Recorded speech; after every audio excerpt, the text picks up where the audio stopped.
महाभारत एक ऐसा ग्रंथ है जिसमें बहुत से पात्रों का समावेश है और यह सभी पात्र एक नहीं बल्कि कई ऐसे घटनाक्रमों का हिस्सा रहे हैं जो बहुत चर्चित रहे हैं।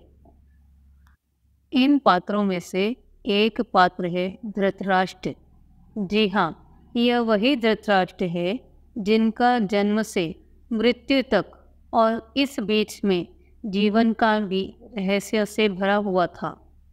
इन्हीं रहस्यों में से एक रहस्य के ऊपर से हम पर्दा उठाएंगे। आज के इस वीडियो में वास्तव में यह रहस्य जुड़ा है धृतराष्ट्र के उन षड्यंत्र और पापों से जिसके कारण धृतराष्ट्र की मृत्यु बहुत ही दर्दनाक थी। धृतराष्ट्र जीवित ही अग्नि में जलकर मृत्यु को प्राप्त हुआ।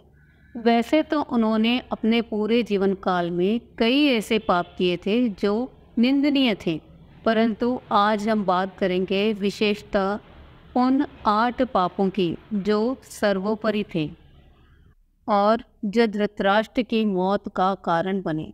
धृतराष्ट्र को महाभारत के कुरुक्षेत्र के युद्ध का सबसे बड़ा खलनायक माना जाता है, क्योंकि अगर वे चाहते तो इस युद्ध को रोक सकते थे, परंतु उन्होंने पुत्र मोह में अपने ही वंश का नाश कर दिया।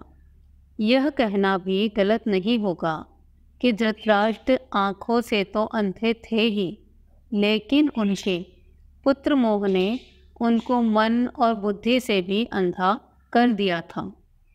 वैसे धृतराष्ट्र जन्म से अंधा होना और इस प्रकार उनकी मृत्यु हो जाना यह विचित्र सा प्रतीत होता है।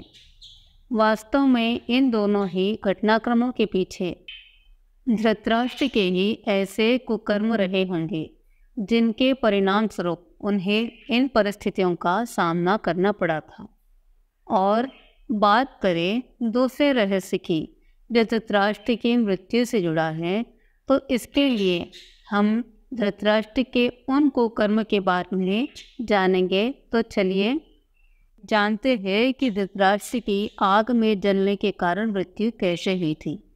यह पाप कुछ इस तरह थे कि कुकृत्यों को पाप कहना गलत नहीं होगा।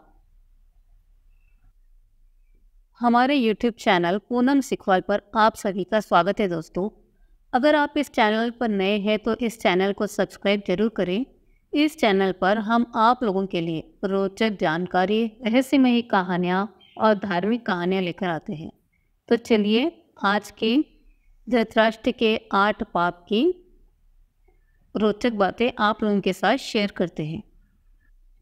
उन 8 पाप में से पहले पाप के बारे में जो धृतराष्ट्र की मृत्यु का पहला कदम था। पहला पाप गांधारी के साथ धोखा। जब भीष्म ने धृतराष्ट्र का विवाह गांधार की राजकुमारी गांधारी से कर दिया और जब गांधारी को यह पता चला कि उसके पति की आंखों की रोशनी नहीं है, वह एक अंधा है, तब पत्नी का धर्म निभाते हुए उन्होंने भी आंखों पर पट्टी बांध ली। यह सब तो जानते हैं। क्या आप जानते हैं कि गांधारी का विवाह धृतराष्ट्र करने से पहले ही ज्योतिषियों ने गांधारी की जन्म कुंडली देखकर सलाह दी थी कि गांधारी के पहले विवाह पर संकट है तथा इसका पहला विवाह किसी और से कर दी। इसके बाद ज्योतिषियों के कहने पर गांधारी का विवाह पहले एक बकरे से करवाया गया, बाद में उस बकरे की बलि दे दी गई। कहा जाता है कि गांधारी को किसी प्रकार की अनहोनी से मुक्त करवाने के लिए ही ज्योतिषियों ने यह सुझाव दिया था कि इस कारणवश गांधारी को अप्रत्यक्ष रूप में विधवा मान ली गई और बाद में उनका विवाह धृतराष्ट्र से कर दिया गया। दूसरा पाप गांधारी के परिवार को कारागृह में बंदी बना देना। गांधारी एक विधवा थी। महाराज धृतराष्ट्र को यह बात पता चली तो वह बहुत क्रोधित हो गए थे।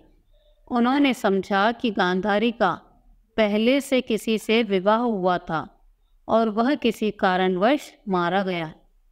धृतराष्ट्र के मन में इसको लेकर दुख उत्पन्न हुआ और उन्हें इसका दोषी गांधारी के पिता राजा सुबाल को माना। धृतराष्ट्र ने गांधारी के पिता राजा सुबाल को पूरे परिवार सहित कारागृह में डाल दिया। कारागार में दंड स्वरूप उन्हें खाने के लिए पूरे परिवार में से केवल एक व्यक्ति को ही भोजन दिया जाता था। केवल एक व्यक्ति के भोजन से भला सभी का पेट कैसे भरता। वास्तव में यह पूरे परिवार को भूखा मार देने की साजिश थी। राजा सुबाल ने यह निर्णय लिया कि यह भोजन केवल उनके सबसे छोटे पुत्र को ही दिया जाए, ताकि उनके परिवार में से कोई भी जीवित बच सके और वह पुत्र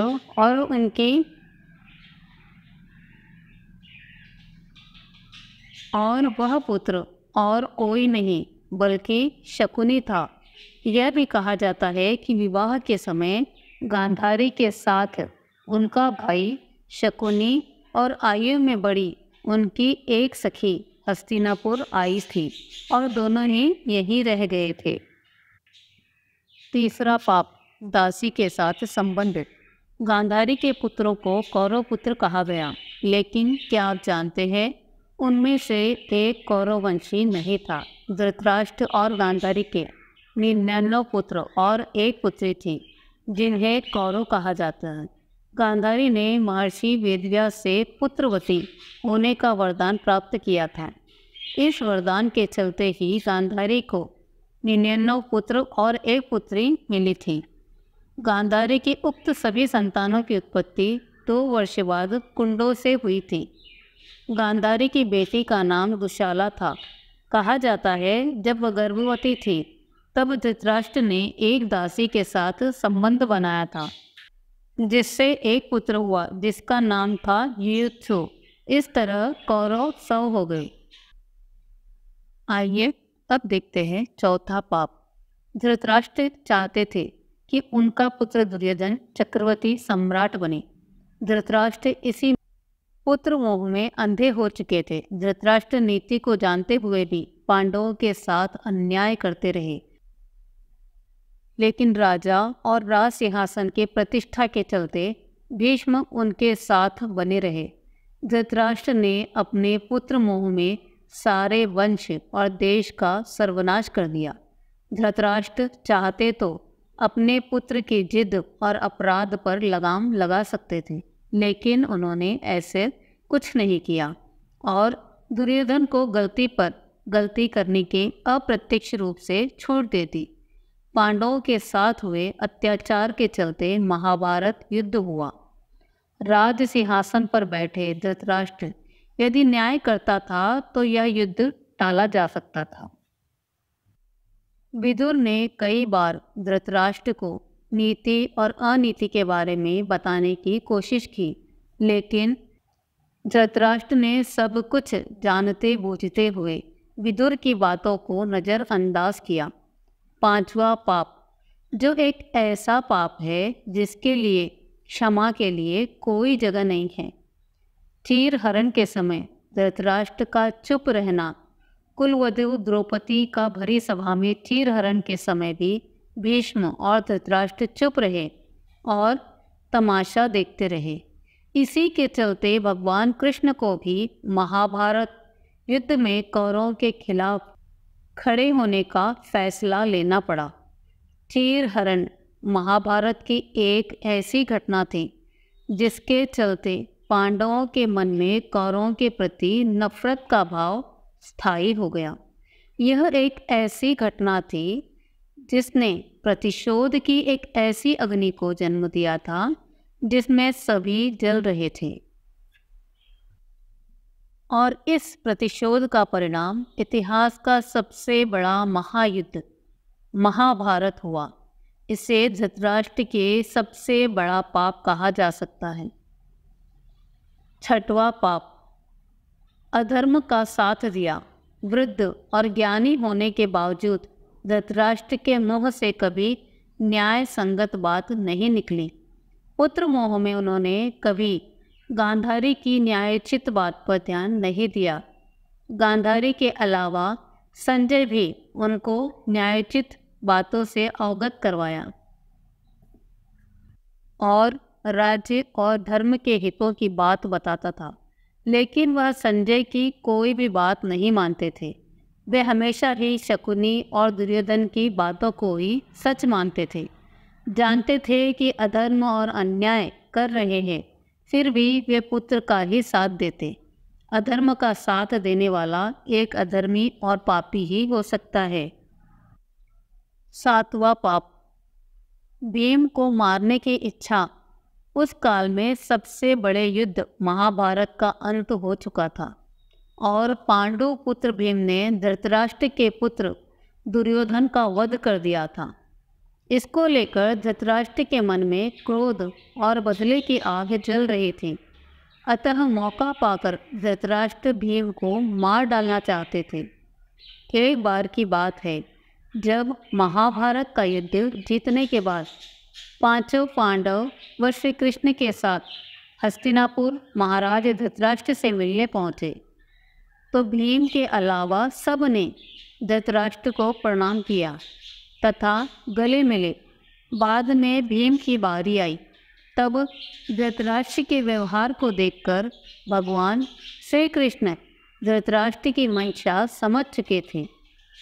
अतः जैसे ही भीम धृतराष्ट्र को प्रणाम कर उनके गले मिलने के लिए आगे बढ़ने लगे, तो श्री कृष्ण ने भीम को इशारों से रोक दिया और उनके स्थान पर भीम की लोहे की मूर्ति को आगे बढ़ा दिया।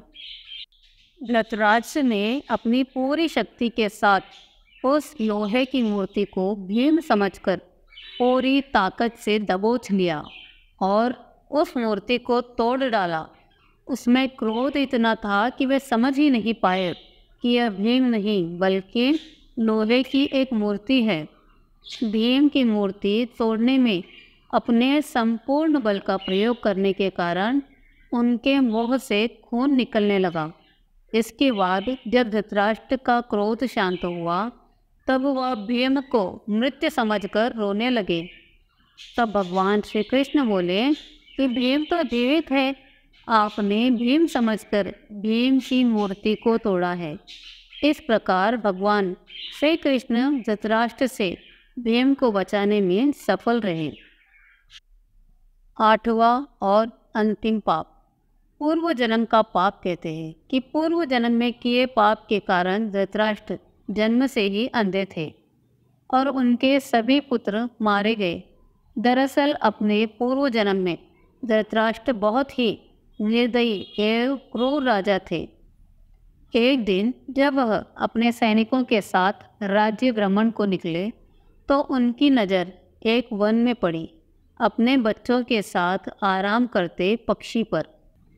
उन्होंने सैनिकों को तुरंत आदेश दिया कि उस पक्षी की आँख निकाल ले। सैनिकों ने राजा की आज्ञा का पालन किया और इधर व्यक्ति ने उस पक्षी की आँख निकाल ली। तब राजा और उसके सैनिक आगे बढ़ गए। उस पक्षी की असहनीय पीड़ा के कारण उसकी मृत्यु हो गई। इस घटना को देखकर उसके बच्चे भी मृत्यु को प्राप्त हो गए। मरते वक्त उसने राजा को श्राप दिया था कि मेरी ही तरह तुम्हारी भी यही दुर्दशा होगी। इसी श्राप के कारण अगले जन्म में धृतराष्ट्र अंधे पैदा हुए तथा उनके पुत्र उसी तरह मृत्यु को प्राप्त हुए जिस तरह से पक्षी के पुत्र हुए थे। महाभारत युद्ध की समाप्ति के 15 वर्ष बाद धृतराष्ट्र, गांधारी, संजय और कुंती अपना संपूर्ण राजपाट त्याग वन में चले गए। समय बीतता गया। इसी तरह 3 साल बीत गए। लेकिन एक दिन जब धृतराष्ट्र गंगा में स्नान करने के लिए चले गए और उसी समय जंगल में आग लग जाती है, यह देख गांधारी, कुंती और संजय धृतराष्ट्र के पास भागते हुए आते हैं और धृतराष्ट्र से उनके सही होने पर पूछते हैं। संजय और सभी को जंगल से चले जाने के लिए कहते हैं, लेकिन दुर्बलता के कारण धृतराष्ट्र वहाँ से नहीं जाते और वहीं रुकने का निर्णय लेते हैं।